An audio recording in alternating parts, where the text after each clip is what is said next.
Chelsea Football Club and Christopher Nkunku, there's no going back. It looks like Arsenal Football Club and Bayern Munich are both interested in the player, and this is coming from a very reliable source. Furthermore, Enzo Maresca, well, apparently it's time for him to start following in the suits of Mauricio Pochettino, and he calls out the directors publicly. He also gives a plea for more experience. Classic, it's like a clock. We eventually get back to the same spot we were at originally. And finally, Enzo Maresca comes out after the victory against Everton and calls Romeo Lavia, one of the best midfielders in the league, is extremely positive, and we need to review it in a very positive light. Because Chelsea have got 4 games left. As it stands, we're in the Champions League spots, and things are finally starting to look normal. I can't even say they're looking up. They're just looking normal. We're winning some games again. But before we get started, number 1, hit that like button. 1,000 likes goes a long way, and it's the best way you can support the channel. I do this shit for free.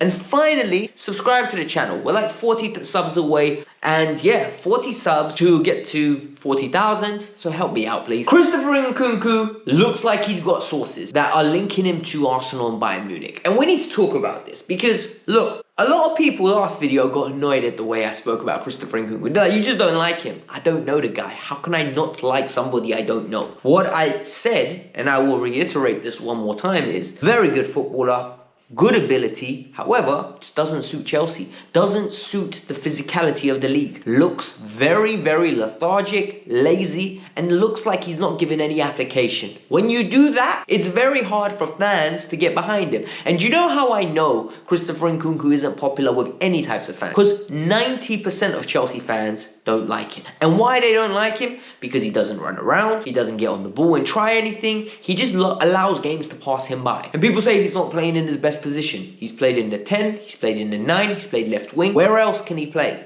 He's had ample amount of opportunities after January to force himself into this team.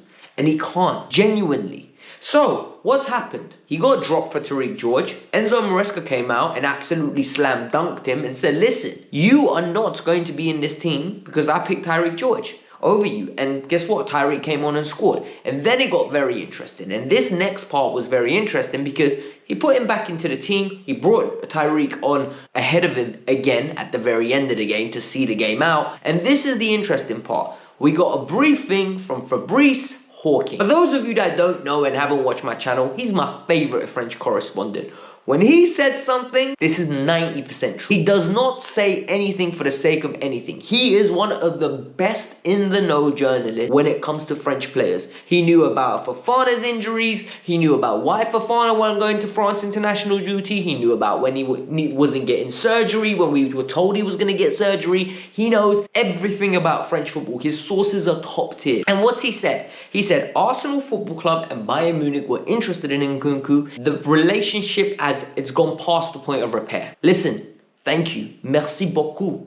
Your time at Chelsea is up. Christopher Nkunku needs to move on for his sake. He needs to move on for my sake. And he needs to move on for Chelsea's sake. It won't work. He is not fit enough to play in an Enzo Maresca system. I actually wonder what system can he play. Like at this moment in time, I look at Christopher Nkunku and I go, maybe the injuries have destroyed the player that you once were at Leipzig. Because we're not seeing that player. We don't see that explosive player. We're not seeing the player that was the one touch, hit the board into posting and then it backboards into another area. He picks it up and carries on running. We're not seeing those combination plays. We're seeing somebody that's sulking and upset. And the fact that he's linked with Arsenal makes me laugh because Arsenal are known to take players from Chelsea that are on the decline. However, I don't think Mikel Arteta would take him anyway, anyhow. He took Kai Havertz. Why? Kai Havertz runs his socks off and he works hard for the team. Arteta would never allow a player like Nkunku in his team. Nkunku has got quality. He doesn't have application. And Arteta's whole philosophy is built around application. You need to be able to run. And if you can't run, you're not going to play for Mikel Arteta. It's as simple as that. That's my genuine opinion. In the comments below, let me know yours. Because I know when it comes to Nkunku, it's controversial. People either adore him or they don't see the value in him. Enzo Maresca calls out direct. And this for me was coming.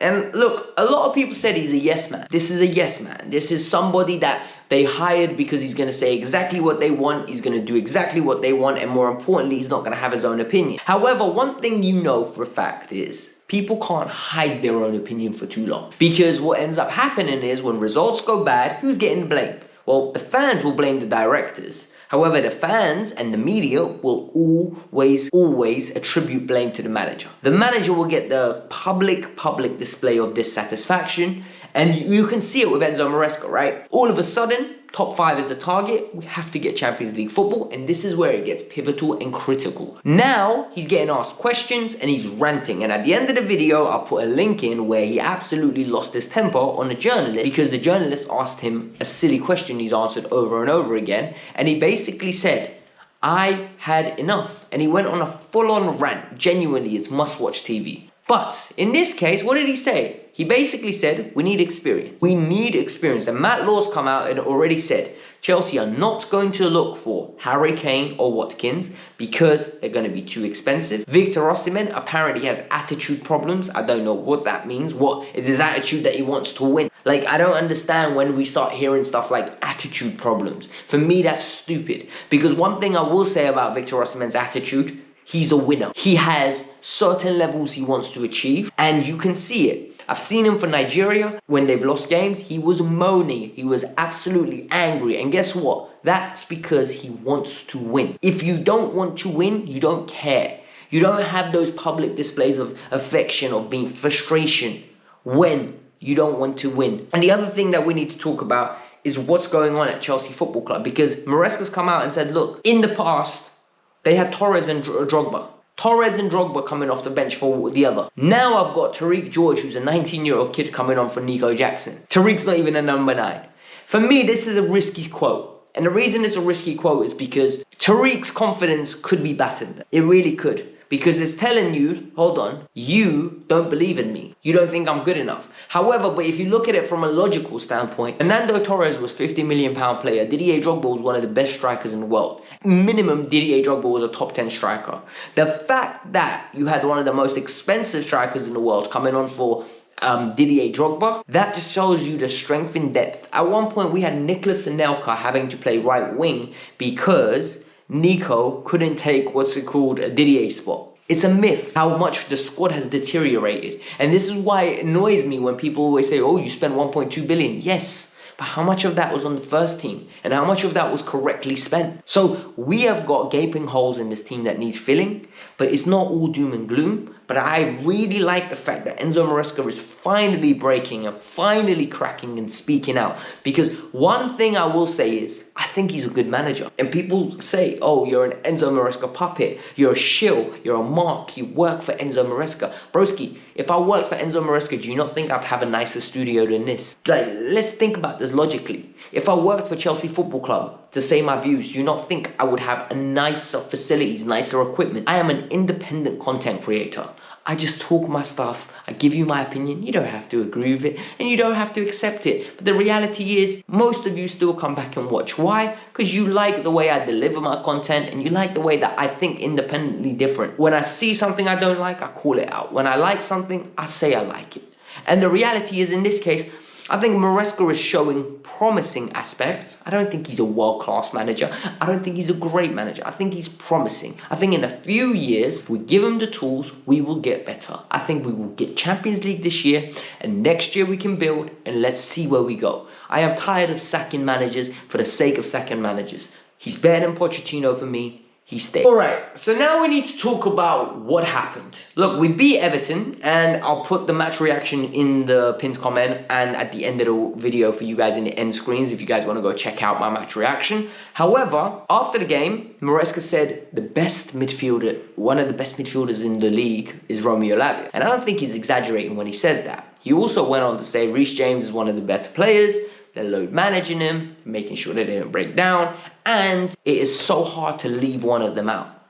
And for me, this is absolutely brilliant. We finally have competition. And I think we've got a little problem on our hands. And the problem's a good problem. You know them ones, sometimes you want these rich people problems. Sometimes, like, you have so much money and you're like, what the hell do I do with this money? Where do I invest it? This is rich people problems. This is good problems. You want these kind of problems. Real problems are when you don't know how you're going to pay your rent. You don't know how you're going to buy food. That is bad problems. You know what I mean? This, what we have, oh, how are we going to field 11 players? And one of Reece James or Romeo Lavia will miss out. It's phenomenal problems. I want these kind of problems. I want Enzo to have such a squad where he has to think cautiously, logically, and analyze what suits what game. And in this case, Reece might be in a little bit of trouble. Like, I was speaking to a friend of mine, Montel, and he was saying how at this moment in time, Reece James's time at Chelsea could start be on the ticking time bomb. Why? Because if Caicedo's playing